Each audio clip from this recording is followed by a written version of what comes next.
गुजरात में साहित्यकार माया आहिर ने कहा, जैसे भगवान श्री कृष्ण ने अर्जुन को पसंद किया था, वैसे ही भगवान राम ने मोदी को पसंद किया है।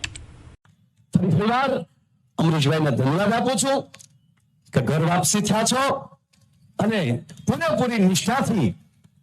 અને ત્રીજી વાત એ કહું કે જે વ્યક્તિઓ તમારા ધર્મનો વિરોધ કરે ને ભેગા રહી કેમ એકો ભાઈ, જે રામ મંદિરની પ્રતિષ્ઠાનું આમંત્રણ મળે કે અમે નેચી જવા ને હું તારો બાપ કુવારો રહે, આ ઘણા લગ્નમાં ના કરતા અમે નહીં આવીએ તો હું મોટા બાપુ કે છે તમે કુવારો રહો ના, ધર્મનું કામ કરતો હોય છે તો ઘણા હતા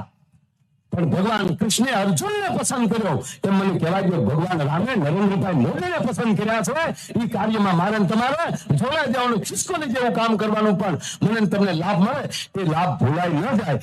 અને આજે પાટીલ સાહેબ રાજુલાના આંગણે આવ્યા હોય ત્યારે એનું ફરી વાર સ્વાગત કરીને આપ બધાય જે આવા ખાલી 24 કલાકમાં તમે એટલા ભેગા થયા, તમને બધાને હું ખૂબ ખૂબ ધન્યવાદ આપું.